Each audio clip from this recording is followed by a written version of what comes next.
que tem que se reabilitar na Libertadores ou já estava nos planos também que uma hora perderia, hein, Cláudio Rezende? Boa noite. Boa noite a você, Álvaro, boa noite a Nath, a todos que nos acompanham. O Atlético sabia, né? O Milito já havia destacado nas entrevistas que uma hora o time iria perder. Pelo menos agora, né? Foi quando o Galo já estava classificado. Logicamente que atrapalhou um pouco os planos de ser o primeiro geral dessa fase de grupos, porque agora o Atlético vê Palmeiras, River Plate à frente e com equipes, essas duas tendo mais um jogo em casa na última rodada, então ficou difícil para o Galo ser o primeiro geral. Mas no primeiro do seu grupo tá bem encaminhada a situação, só depende dele. Na última rodada recebe o Caracas na Arena MRV. De qualquer forma, Álvaro, fica de aprendizado, né? O jogo contra o Peñarol, um adversário que mesmo em casa jogou ali com uma linha de 6 defensores. O Hulk falou sobre isso, que o Atlético tem que ser um pouco mais malandro, porque o adversário quis aquele estilo de jogo, apostou na bola parada. O Galo, em algumas faltas bobas feitas ali na entrada da área, o Peñarol tem isso muito forte, né? Tem um bom batedor e aí o Atlético acabou perdendo. Mas de qualquer forma agora, o Milito ganhou 2 finais de semana com essa paralisação do Campeonato Brasileiro. Como o Galo vinha numa sequência forte, teve aquele fim de semana do treino aberto que o Atlético fez na Arena MRV, não jogou também quando era o jogo contra o Grêmio, que foi adiado. Agora mais 2 finais de semana, os jogos contra Bahia e Bragantino não irão acontecer nas datas iniciais. O campeonato vai se prolongar, né? Vai para frente. E tem agora o pensamento da Copa do Brasil, Álvaro Damião, porque o próximo duelo é o Sport. O Galo fez 2-0 em casa e na próxima quarta-feira, é bom destacar para o torcedor que às vezes o cara fica meio na dúvida, né? Parou o Brasileirão, Copa do Brasil não parou. Então na próxima quarta-feira o Galo vai a Recife, para a Arena Pernambuco, jogar a partida de volta no mata-mata contra o Sport. Agora um detalhe, a gente fala aqui do River Plate, fala do Palmeiras, mas tem um outro grupo aqui que pode também atrapalhar o Atlético, que é o São Paulo, Cláudio. O São Paulo e o Tadieres, né? Isso. Na verdade o Tadieres já tem 13. O Tadieres tem 13 pontos ganhos. Já tá à frente do Galo. Já tá à frente do Galo e o Tadieres já jogou por esta rodada. Venceu o Cobressal por 1-0. Só que na última rodada, o Tadieres joga contra o São Paulo no Morumbi. São Paulo que hoje joga no Morumbi contra o Barcelona de Guayaquil. O que acontece? O São Paulo tem 9 pontos. Se o São Paulo vencer, ele vai a 12. Ele ultrapassa o Atlético no saldo de gols. Sim. Iguala o número de vitórias, ultrapassa o Atlético no saldo de gols. Então ele fica à frente do Atlético no saldo de gols. Na última rodada, aí o torcedor do Atlético vai falar, tá, mas na última rodada o Atlético joga na Arena MRV. O problema é que o São Paulo também joga. Tá certo que o São Paulo não vai pegar. Vai ser um jogo mais difícil, né? Não vai pegar justamente esse Tadieres, né? Vai pegar o Tadieres no Morumbi. Então não e é aí um o jogo Atlético fácil. pode ter que golear, né? Pode ter que fazer um placar mais elástico no Caracas numa disputa com o São Paulo. Eu penso que os 2 adversários mais perigosos em termos de tomar essa liderança geral do Atlético é o Palmeiras e o River Plate. Por quê?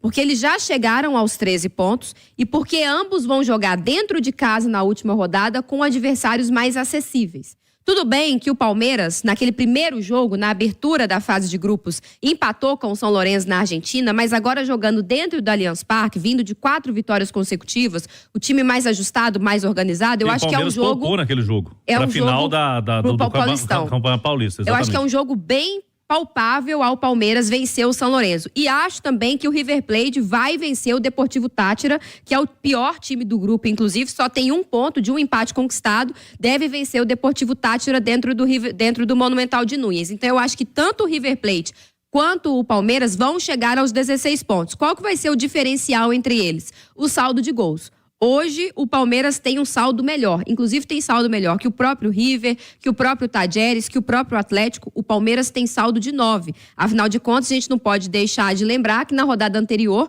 o Palmeiras goleou o Liverpool do Uruguai por 5-0. Então, foi um resultado que fez o Palmeiras crescer no saldo de gols. Então, acho que os maiores adversários, quem o Atlético mais tem que secar, é o Palmeiras e o River Plate. Concordo, porque o São Paulo pode ganhar as duas? Pode ganhar as duas e chegar a 15 pontos. O Atlético também chegaria a 15. Só que o Atlético tem muito mais chance de tirar um saldo de gols do São Paulo do que o São Paulo aplicar. É porque é muito mais fácil, né? O Atlético golear o Caracas dentro da Arena MRV do que o São Paulo golear o Tadieres. Até porque eles vão estar brigando aí quase que diretamente pela liderança do grupo. Porque o São Paulo pode chegar aos 12 pontos hoje, ficaria o Tadieres com 13 e o São Paulo com 12. E esse seria um duelo decisivo para a liderança do Grupo B. Então é jogo duro. Eu vejo o Palmeiras e o River Plate com jogos mais acessíveis, assim como o Atlético. Tem um jogo bastante acessível contra o Caracas, mas agora não depende só mais dele. Esse São Paulo e Tadieres aí seria um bom empate, né? Porque nenhum dos dois consegue chegar. Isso. Ninguém chega a 15, né? Porque aí a gente tá falando de dois times que podem chegar, mas um empatezinho na última rodada seria bom pro Galo. Acreditando que o São Paulo vai vencer o jogo dele hoje no Morumbi, em cima do Barcelona de Guayaquil. Olha só, a Gerdau acredita que todo sonho nasce para ser grande e que a dedicação e o incentivo são essenciais. A Gerdau é patrocinadora do Minas Tênis Clube desde a base até os times profissionais de vôlei, do Galo, também da base ao profissional masculino, e do Cruzeiro como patrocinadora do time de futebol feminino. A Gerdau acredita que investir nas pessoas é investir na formação de futuros campeões na quadra, no campo e na vida. Gerdau, brasileira de nascimento, mineira de coração. E teve a notícia, manchete da turma do bate-bola, a notícia que o torcedor do Galo lamenta. A lesão confirmada no volante Otávio. E não é uma lesão simples. Ele teve uma lesão muscular com ruptura do tendão na parte posterior da coxa esquerda. Já iniciou o tratamento. O Atlético protocolarmente não informa tempo de recuperação, uma previsão de retorno. Aí, Álvaro, eu fui procurar uma lesão parecida. O que a gente tem no Atlético recente foi uma lesão do Pedrinho. Pedrinho teve uma lesão em agosto de 2022, no jogo contra o América no Campeonato Brasileiro, e ele voltou a treinar mais de 60 dias depois. Ou seja, depois de 2 meses, o Pedrinho voltou a treinar. Jogar, ele ficou mais tempo fora, mas porque também era naquela época um jogador que não era titular, né? Ele voltou a ficar à disposição na reta final do ano e acabou não jogando. Mas só para o torcedor ter uma ideia de que no mínimo 2, 3 meses para o retorno do Otávio, e aí é uma ausência sentida, vinha sendo muito importante. E um detalhe, né? O Galo pode perder também o Alan Franco na Copa América. E essa é a pergunta para você, Nath Fioza. A perda do Otávio, o que ela representa para o Atlético? Representa um problema no meio-campo do Atlético, porque o Gabriel Milito vai ter que, provavelmente, mudar um jogador de posição, e eu acredito que esse jogador seja o Batalha. Se eu estivesse na posição do Milito, eu tiraria o Batalha da defesa, da zaga, voltaria o Batalha para o meio-campo. Acho que esse time do Atlético necessita de ter 2 volantes, e seriam 2 volantes, tanto o Batalha quanto o Alan Franco, com inteligência para sair jogando, com qualidade no passe. Não seriam 2 volantes que nulos, né, em termos de construção, de criação. Muito pelo contrário, são 2 volantes com muita característica de condução de bola também. Então, acho que essa seria a melhor alternativa. Colocar um zagueiro na linha defensiva, eu jogaria com o Fux e o Gemerson ao lado do Saravia, né? Que é quem faz o lado direito. Colocaria o Batalha como um volante ao lado do Alan Franco. E aí o time teria ainda muito poder de ofensividade com o Scarpa, com o Arana, com o Zarate, o Paulinho e o Hulk. A grande questão que me preocupa é o Otávio não voltando a tempo de quando o Alan Franco for convocado. Porque pode essas datas, né, Cláudio, estarem concomitantes aí. Se forem mesmo 60 dias para começar a treinar novamente, o período da Copa América, o Atlético poderia estar sem o Alan Franco e sem o Otávio. E aí é um problema, porque ele não tem confiado nos outros zagueiros para voltar o Batalha no meio-campo, e mesmo voltando o Batalha, jogaria com só um volante, o que, dependendo do adversário, pelo fato de que o Atlético é um time exposto, principalmente pelo lado do campo, pode ser um problema. E é importante a gente destacar que a alternativa que ele tentou contra o Peñarol, recuando o Igor Gomes e o Zarate, não funcionou.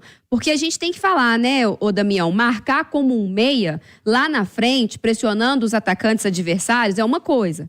Marcar na entrada da área, com o cara passando por você e já estando de cara com o goleiro, é outra. Por isso que o Igor Gomes teve tanta dificuldade. Ele é acostumado a marcar lá na frente. Quando ele teve que marcar já como um volante, além dele ter dado espaços, ele fez faltas em lugares muito perigosos do campo, que acabou originando, inclusive, os lances, né, depois do gol do Peñarol. Então, foi uma solução que não funcionou. Então, o Milito tem que pensar outra alternativa. Agora, você falou do Bataglia na zaga. Que o técnico do Atlético, Gabriel Milito, nesse caso não confiaria nos seus zagueiros. O Bataglia está na zaga porque ele não confia nos zagueiros, ou o Bataglia está na zaga por causa do esquema tático adotado pelo Milito? As duas coisas. Aparentemente, pelo que a gente percebe, até pelas entrevistas, ele tem menos confiança no Igor Rabelo e no Lemos em comparação com o Batalha. Além disso, o Batalha agrega a essa linha de zagueiros características que outros zagueiros não possuem tanto, como, por exemplo, a capacidade que o Batalha tem de sair jogando. Então, foi uma solução que o Milito encontrou de ter um cara que defensivamente ele confiou que seria capaz de fazer o serviço, mas que também agregasse ao jogo do Atlético com a bola no pé. Afinal de contas, a característica desse time é de permanecer com a bola a maior parte do tempo. Então, você precisa ter jogadores com característica de construção. O Fux também faz isso muito bem, mas em muitos momentos o Fux não esteve disponível, né? É quem sofre mais com a parte física. E aí teve já momentos, como foi no último jogo contra o Peñarol, que ele teve o Fux, o Batalha e o Gemerson. Também é uma boa alternativa, mas aí ele utilizou o Saravia como um ala porque ele não tinha o Scarpa. Acho que o grande problema é que mesmo que você tenha o Fux e o Gemerson, que são os zagueiros que ele mais tem utilizado, ainda fica faltando uma perna, né? Caso ele precise adiantar o Batalha para frente, que seria o Saravia. Futebol combina com emoção, com cerveja gelada e com churrasco. Churrasco combina com Saudale Alimentos, um portfólio completo com mais de 230 produtos suínos, perfeitos para reunir a galera e ver o seu time jogar. Saudale, o sabor de fazer bem feito, Cláudio Rezende. E aí, temos informações do Scarpa. O Scarpa que ficou no banco, mas segundo o Milito, não foi utilizado lá contra o Peñarol, porque ele estava com um problema ali, uma espécie de frieira no pé. Ele falou um problema dermatológico, uma frieira que estava ali no pé. E na hora aqui da jornada, eu e o Cirilo, a gente ficou assim, será que é uma frieira? Será que é uma unha encravada? Uma unha mal cortada, que às vezes inflama, né? Pois é, será que é uma unha encravada? Foi no pé direito. E aí a gente até viu o Scarpa, o Henrique André fez uma filmagem do Scarpa saindo na zona mista, ele estava de chinelo e com um curativo ali em um dos 2 dedos do pé. E aí, o que acontece? Ele treinou ontem, treinou hoje. Então, o Scarpa já está melhor e agora ele estava fazendo também um trabalho de contenção de carga. Foi a informação do Atlético pra gente no sábado, né, Alves? Que ele não foi treinar por causa disso. Então, agora, como o jogo é só quarta, a expectativa é de que o Scarpa já se recupere, treine e aí fica disponível, porque já sem o Otávio, se você tem o Scarpa, já facilita mais na escalação aí do Galo contra o Sport. Você